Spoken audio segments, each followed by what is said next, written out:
Está cada vez mais comum ver as crianças aí como youtubers, mas uma associação francesa questiona na justiça esse tipo de atividade. Essa associação considera essa prática ilegal e cita os riscos de que essas crianças sejam exploradas pelos pais.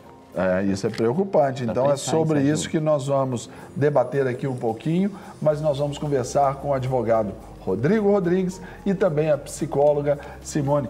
Olá, gente, sejam bem-vindos. Simone, Rodrigo, bom tê-los aqui conosco para esse assunto tão especial. Bom dia. Bom dia. Bom dia. E quando as informações eram via jornal ou a comunicação via carta, acho que essa problemática toda de envolvimento da comunicação, mas quando a gente começa numa era de globalização e com as crianças já nascem, né, com o celular na mão, a gente cria outras preocupações e outros pensamentos a ponto de as associações se manifestarem, porque talvez o papai e a mamãe já perderam o controle do acesso das crianças. Vamos comentar um pouquinho sobre isso? Fica à vontade. É um tema muito importante, mas no campo do direito é um assunto que traz alguns pontos de divergência. Nós temos doutrinadores e operadores do direito que interpretam de uma fonte e outros de uma outra forma. Como disse aí, a associação e também o vácuo legal que existe. Então, assim, o youtuber, ele é um trabalho artístico ou não? Diante dessa premissa, aí sim, nós podemos chegar à proibição do trabalho. Porque a Constituição Federal, ela também traz algumas interpretações que dificultam o trabalho do operador do direito. Ao mesmo tempo que você libera, e é premisso que a criança participe dessa questão artística, cultural, ela também veda o trabalho antes dos 14 anos. Então fica essa interpretação, pode ou não pode. Diante disso, aí sim a gente tem que trazer até para o campo social e verificar o que pode ou não. E aí, então, Simone, eu pergunto para você, como psicóloga e professora também, né? De que forma isso tem afetado até dentro do comportamento das crianças sobre uma maturidade precoce ali? Eu não sei nem se a palavra seria maturidade precoce, mas para esse desenvolvimento precoce, ao observar e ter todo o incentivo, talvez, dos pais e algumas outras motivações, para fazer o seu canal ali no YouTube, para poder deslanchar, até pelo próprio pai mesmo postando os vídeos. Como você me fala sobre isso? Pois é, a criança, ela tende a reproduzir no meio em que ela vive aquilo que ela recebe de exemplo. Por exemplo, ao ver os maiores, os irmãos e os pais, isso acaba estimulando a criança a essa exposição, né? E aí, ao invés da criança brincar, ter esse acesso ao lúdico com crianças da mesma idade, interagir, ela acaba também fazendo seus próprios canais, e essa exposição na internet acaba sendo prejudicial na medida em que causa uma exposição psicológica, né? Porque aí passa a ser um brincar patológico, porque não é uma brincadeira criativa para a idade dela, né? E isso não é sem consequência sobre a subjetividade da criança. É a adultização aí, né, dessa turminha aí que tá vindo, né, Simone? É você antecipar, né, uma etapa, é uma adultização precoce. A criança, ela acaba recebendo esses estímulos e acaba provocando um atraso no seu desenvolvimento, né? Ela fica aí exposta e tudo está na relação que ela estabelece com esse veículo que é a internet, acaba sendo um excesso. Por causa desse tema e da vinda de vocês, eu fui pesquisar um pouquinho mais na internet sobre essas crianças youtubers, né? Vi ali um dos campeões que, na verdade, tem milhões de acesso e ele conta o dia a dia dele. Então, ele vai escovar os dentes, ele vai para a escola, ele chega, ele faz para casa. E eu fiquei vendo aquela matéria, imaginando o quanto de tempo é investido diariamente na gravação desses vídeos. Mas a gente tem aí algumas lâminas, alguns textos, algumas afirmações. Eu queria que vocês ficassem livres para poder comentar sobre eles. Vamos ver o primeiro deles? diz assim: o trabalho infantil é toda forma de trabalho realizado por crianças e adolescentes abaixo da idade mínima permitida, de acordo com a legislação de cada país. Isso é verdade, doutor? Sim, verdade. Conforme eu disse, apesar da Constituição ter uma vedação, ela também não proíbe o acesso ou a iniciativa de ter a criança também tendo essa questão artística. Mas o Brasil foi signatário, em 2008, às normas de organizações internacionais. Nessas normas estabelece esses limites. Então, ele libera o trabalho artístico, mas desde que tenha uma prévia autorização judicial. Então, assim, com o youtuber hoje acontece o quê? Você não tem nada, não tem nenhuma legislação. Em muitos dos casos, e assim, infelizmente, nós temos ali também uma situação onde o pai incentiva, né, o filho a fazer isso, e isso acaba sendo prejudicial. Quando você extrapola aí abaixo dessa idade, acaba tendo vários problemas. E no caso de uma autorização do pai expressa sem uma autorização judicial, aí pode ter até penalizações contra ele. Sim, com certeza. Por isso que a questão social, o Ministério Público ou organizações internacionais pode agir nesse sentido. Mas também a gente pode sair para ver uma questão que é com relação às empresas. Muitas empresas têm observado esse nicho. Você tem lá um youtuber mirim que tem 800 mil seguidores, 1 milhão de seguidores.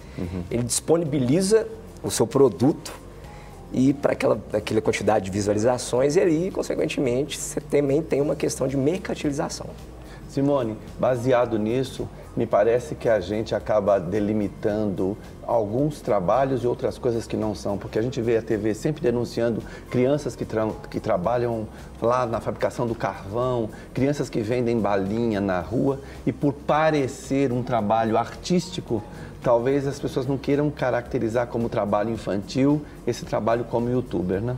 Sim, na verdade é uma prática ilegal, ainda que a lei coloque aí como, né, foi dito anteriormente, essa possibilidade de atividade artística. A criança, na verdade, ela está numa fase de desenvolvimento que ela deveria estar indo para a escola, ela deveria estar estudando, né? E muitas vezes os próprios pais incentivam essa prática dessas atividades que acabam afetando o desenvolvimento emocional, cognitivo e também o acesso dessa criança ao direito de estudar e de se desenvolver, né? Dentre os prejuízos que a gente pensa sobre essa questão, a outra tela que nos fala sobre o trabalho infantil é que o trabalho é proibido para quem ainda não completou 16 anos, isso como uma regra geral. Se a gente for pensar no processo até de desenvolvimento emocional, cognitivo da criança e do adolescente, até ali não está tudo formadinho ainda não. E aí vem algumas formas de exploração. Por exemplo, a questão de estar sempre bem vestido, estar ali já de parcerias com algumas empresas. Ainda tem aquela questão até mesmo de uma erotização, não é, Simone?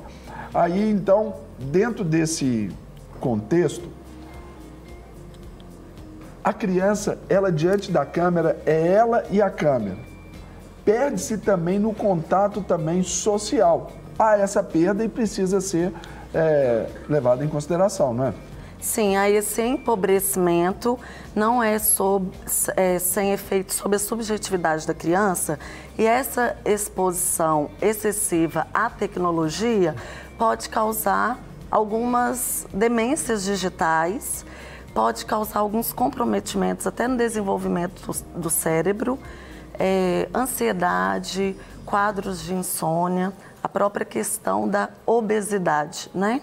Até porque nós não sabemos quem está do outro lado, né? Então, tudo está na relação que a criança, ela constrói com a era digital, né? Que nós sabemos hoje que a criança, ela acaba deixando de viver a fase da infância, é como se pulasse etapas, né? Queimasse a etapa. Temos mais uma tela? Vamos ver sobre Temos ela. mais uma, vamos lá, Tchuli. Então, a proibição do trabalho infantil no Brasil varia de acordo com a faixa etária e com o tipo de atividade exercida. E ali então estão as faixas, né? Até 14 anos, proibição total. De 14 a 16, proibição geral, com exceção para aprendiz, que nós temos aí nossos menores aprendizes, né? Entre 16 e 18 anos, permissão parcial. Comenta para a gente, doutor Rodrigo. A Constituição, como eu disse anteriormente, ela veda o trabalho até 14 anos. De 14 a 16 há essa permissão para o trabalho de menor aprendiz. E de 16 e 18 há, inclusive, estágios e tudo permitido. A questão realmente aí do YouTube, especificamente, é uma questão que deixa um vácuo jurídico muito grande, até da gente interpretar e dizer, porque assim, não existe um regulamento legal dizendo proibido. Existe essa vedação que de 0 a 14 anos não pode haver o trabalho. Agora, discutir que o youtuber está ou não trabalhando é aí que é uma linha bem tênue, né? Mas, igual a psicóloga disse, e a interpretação que eu também verifico, se você pegar um menor conhecido aí, que teve problemas psicológicos depois, a gente pode citar aqui 10 nomes. É verdade. Se você pega aí um menor que não teve, a gente vai pegar 2 ou 3 nomes. Então, assim, é um assunto que extrapola o meio jurídico e vai caminhar para o meio social. Então, é importante essa atuação, não só dos pais, de toda a sociedade, abrangendo um tema muito importante, porque essas interpretações que existem no judiciário é que a gente vê aí as distorções terríveis. E a gente extrapola isso também até mesmo para a televisão, né? Porque hoje você pega as TVs a cabos, muitos programas infantis são apresentados por crianças. Nós tivemos uma TV aberta que tinha um casal de crianças que foram retiradas, né? Então é preocupante. Mas a gente tem um depoimento, talvez a gente possa comentar em cima desse depoimento de alguém que tem essa experiência. Vamos ver. Oi, pessoal. Meu nome é Nelma e eu tenho 3 filhas e a mais nova tem 12 anos e é youtuber. E todo o esforço, o roteiro, as gravações, a edição, todo o contexto do vídeo é feito por ela.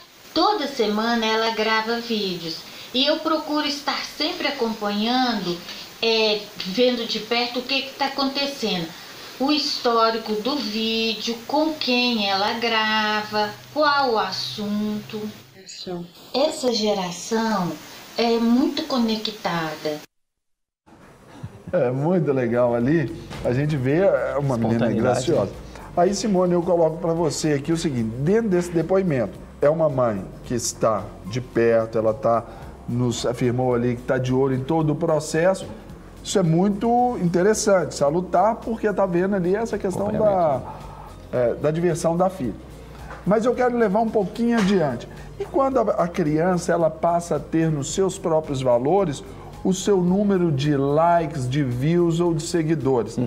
Porque a gente vê, por exemplo, num segmento muito importante da nossa sociedade, que são os jogadores de futebol, os caras, para pararem, é uma luta. Os caras depois têm depressão e outras coisas mais.